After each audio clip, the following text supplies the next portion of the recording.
Welcome to the Mind of Business Success podcast. I'm your host, Alicia Cramer. Our guest today is Jason Berkowitz. Let's talk about SEO. Welcome to the show, Jason. Oh, thank you so much for having me, Alicia. It's a pleasure to be here. Let's talk a little bit about your business. So, I mentioned real briefly that your area of expertise is SEO. Um, Give us a little bit of background on what you guys are doing with your business. Yeah, we primarily help direct to consumer, business to community type businesses, in-house marketing teams primarily make SEO less annoying, less confusing, less technical, really just to make it accessible, measurable, and of course, fruitful business wise as a marketing initiative. We've been doing this for about 10 years now. I've been doing SEO for 12. And we just love working with in-house marketing teams. Just a lot of collaboration and a lot of realistic expectation setting there. Realistic expectation settings is something that frequently comes up with guests. SEO is that important but often misunderstood marketing. I guess we could call it a tactic. Um, let's dispel some of those common misconceptions right off the bat.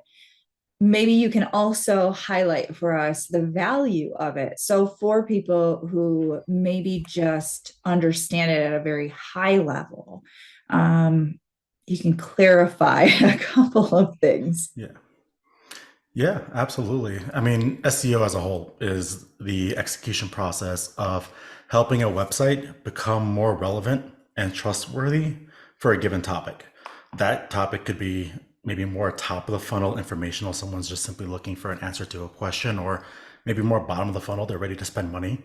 They just don't know who to spend money to, and making sure we can create a correlation between what the web page and the URL does serve and the given intent behind someone making a query in search. So that's kind of the overarching picture of what SEO is. And like you said, there's been a lot over the last decade or so in terms of changes, algorithmic changes, tech advances that have made the different processes involved of SEO change significantly and evolve. So yeah, I'm happy to run through any myths if any come to your mind. Well, I recall when I was doing some consulting work for a client that we actually brought in a specialist who did this big SEO audit on his website, which was largely a blog. And we, had built up this huge database of content. And now it was sort of the idea is, okay, let's optimize. Let's actually get this working like it has the potential to work as sort of this traffic, organic traffic generating machine. And we're talking about a very substantial business here that is doing well financially, and it's those sort of little things that you can do to make it even better, to take it to the next level, to make it even more profitable. And I remember reading through this audit, which was a humongous document, and we'll just say it was a bit of an overwhelming and even slightly annoying process. And even just trying to highlight, what are some of the things that different members of the, on the team can implement, and how can we make this a systematized process? And a lot of those things were like things like optimizing your images and those little kind of back end things that are more like nuances. And for the average business, something like that is unfathomable to implement. And that's why I think a lot of times they bring in experts and things like that. But I'm curious from your perspective, because I know for us, we're looking at this and we've got a whole team of people that can help us implement these things. But it was an absolute drain. Yeah.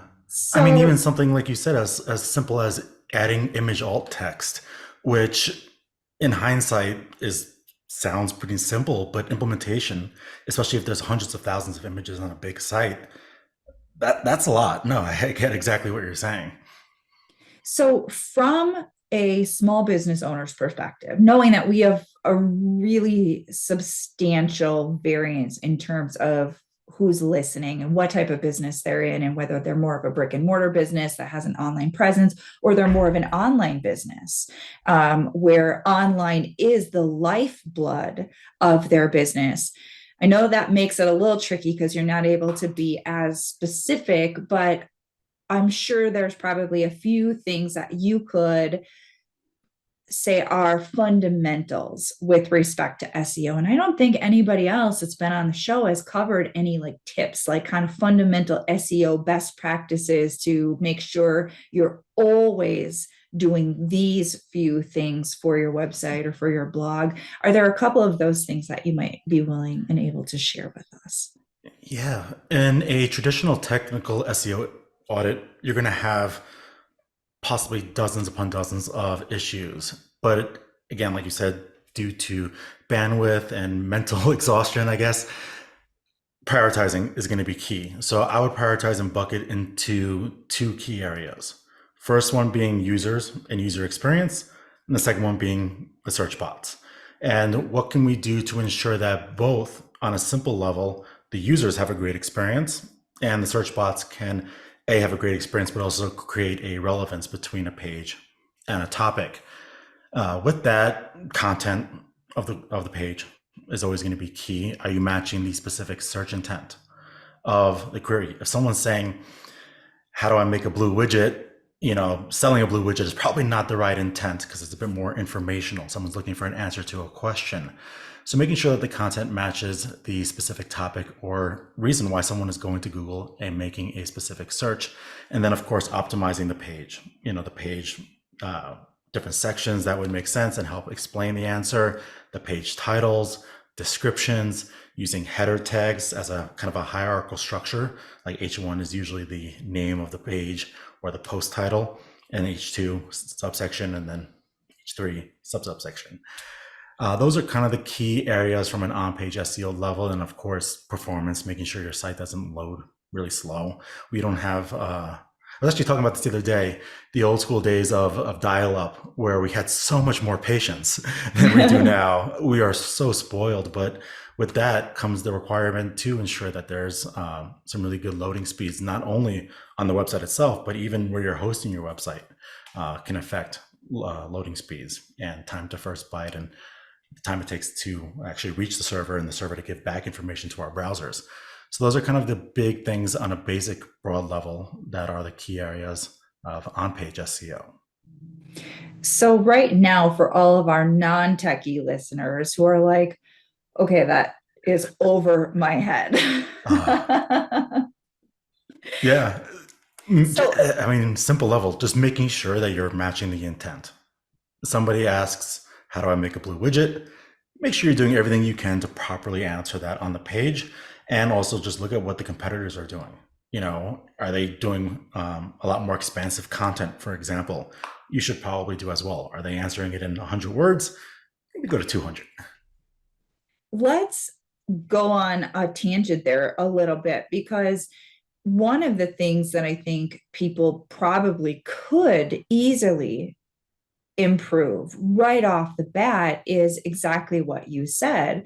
Are they answering their potential client or customers' most common questions? And are they doing it in a really compelling way so that they are not just noise, right? We've all been in a situation where we're looking for an answer to a problem.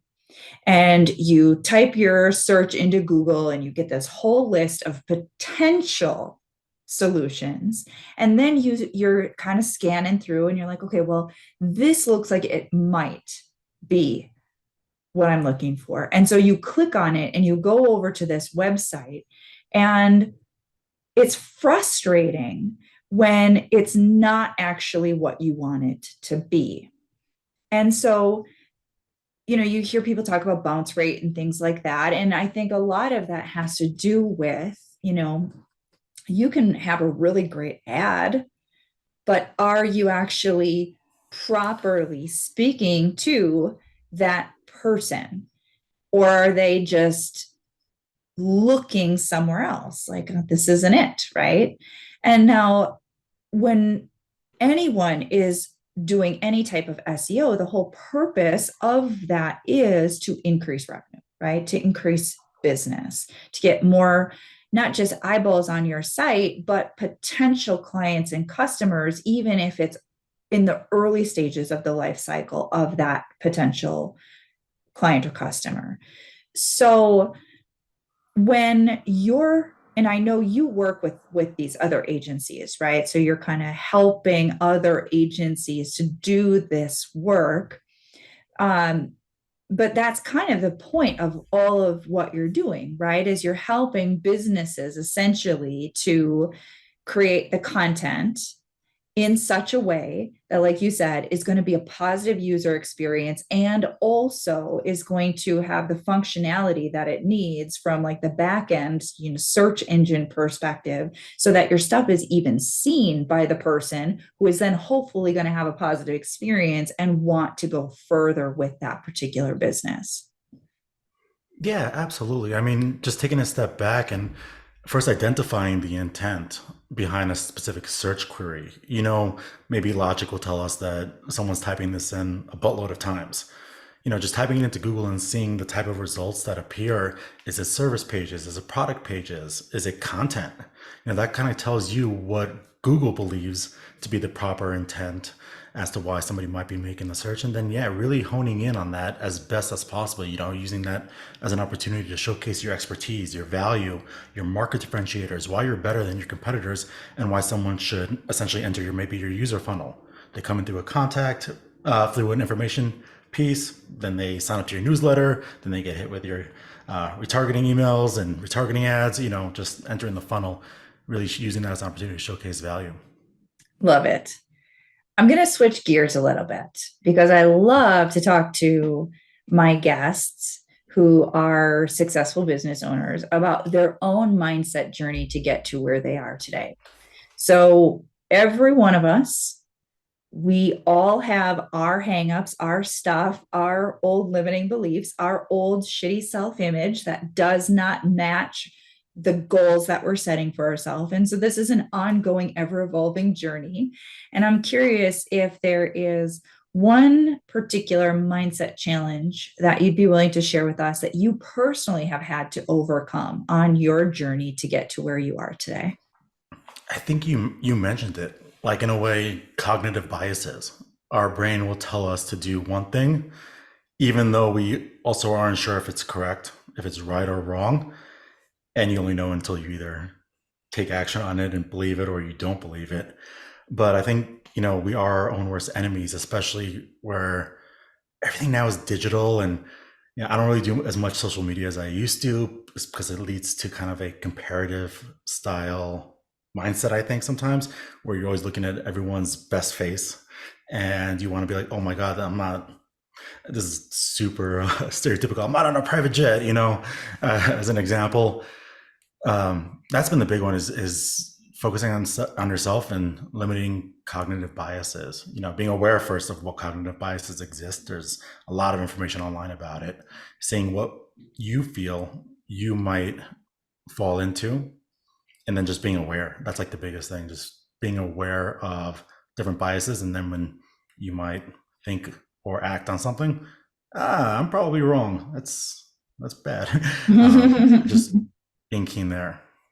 Well, self honesty definitely is an important part of that because we oftentimes can feel the discord within us, whether you are defaulting to an old bias or it's just an insecurity that's been triggered because you are looking at other people's best face. In some cases, it's not even real, it's somewhat fabricated. And there is that tendency. That's why so many people struggle with imposter syndrome. They're looking at other people and it's their best day, right? It's their highlight reel, it's their big win. And they're celebrating and they're using it in some cases very strategically for marketing themselves. which is understandable, but catch you in your off mood, right? Now all of a sudden it is extremely painful. And there are a lot of people that have said social media, it's really a double-edged sword, because on the one hand, it's this really powerful marketing tool. And it also is a wonderful way to, socialize. My private personal Facebook page, although it has largely evolved, into somewhat of a business vehicle, still that's how I chat with my grandma. So Yeah. it's kind of bittersweet, right? But to be sitting and scrolling through social media, be very, very mindful of how it makes you feel. And if it's triggering you, stop it. It's like watching the news. If everything you see is bringing you down, that is adversely affecting your mindset, which adversely affects your productivity, not to mention all of the other, negative effects it has on you subconsciously and psychologically. But just knock it the fuck off. Don't do it. You'll be doing yourself a tremendous service by not putting yourself in that situation. And of course, I'm an advocate for do your inner work, clean up the biases, clean up the insecurities, because all of those things are going to propel you forward towards the achievement of your ultimate goals. Yeah, I agree wholeheartedly. Well said. Um, I couldn't have said it better. So let's swing back around a little bit. So with your particular business, how did you get to the place where now you're predominantly sort of your clients are agencies? How did that all evolve? Um, our clients are usually less agencies, but more so medium-sized businesses in the small Okay. medium-sized business phase, where they have at least one person in a marketing related role. And the reason why we chose that is, um, as a founder myself, and your audience, I apologize in advance. Founders are really emotional when it comes to, especially things related to marketing and spend and ROI and such, where marketers tend to be a bit more data driven and be a bit more logical. Decisions are made based on data. So we do require our clients to have at least one person who is data driven, data focused. There are some exceptions in which there are founders who, especially multi business entrepreneurs who have been through maybe some exits already, they know how it goes. Um, they tend to be much better clients with us as well if the main point of contact is a founder. But we were just like going through our client roster and like, what do we enjoy working on the most? Who are we most successful with?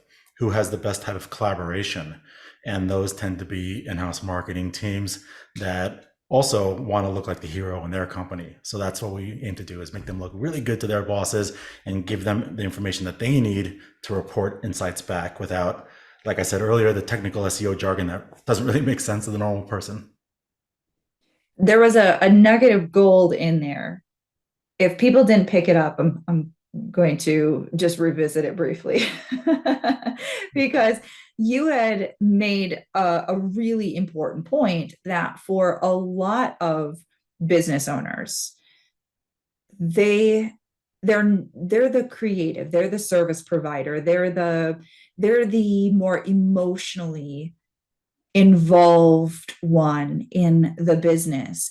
But when it comes to marketing, you do need that more strategic mind. And a lot of people have this tendency to think of marketing as being purely creative, and then other people are purely data driven. And it's really this sort of beautiful blending of both. And so if you're not that, it's very beneficial to get that and work collaboratively so that you can use marketing more effectively. Yeah. It's like patience. That's like the biggest thing. We want to, our emotions, maybe it's a cognitive bias. Our emotions tell us that we need to be impulsive and react immediately to X, Y, Z. Maybe if it's to satisfy instant gratification, but sometimes just sitting back and letting, whether it's SEO or paid advertising, letting the data collect, letting everything come in, and then take a step back and look from a bird's eye view of everything as a whole, and then make a decision or action based on that will take you a lot further, a lot faster. Love it. All right, Jason, how can our listeners learn more about your business and connect with you? Yeah, absolutely. Our agency is called Break the Web. You can Google Break the Web. You can Google Jason Berkowitz. You can check us out directly at breaktheweb.agency. Love it.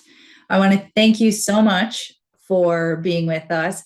I love how you simplified the definition of I SEO. hope. I don't know. What sounds simple to me may not sound as simple to someone else. Well, there are so many different marketing strategies, and some of them really are fundamental, and SEO is one of those. So we could argue that certain others are fundamental or they're not. Is pay-per-click advertising fundamental? Maybe in certain businesses, maybe not in others. But if you are generating any type of traffic to your business through your website online, then SEO really is one of those fundamentals. Yeah, if there's demand for your service or your offering by the general public, I guess maybe even micro niche, absolutely, SEO is fruitful. You just got to be there on top of Awesome. Google. Well, thanks again, Jason. I appreciate you being with us today. Oh, thank you, Alicia. I appreciate it. This was great. And thank you to all of our listeners. If you haven't already subscribed, make sure you do so. And until next time, we will see you in the next episode.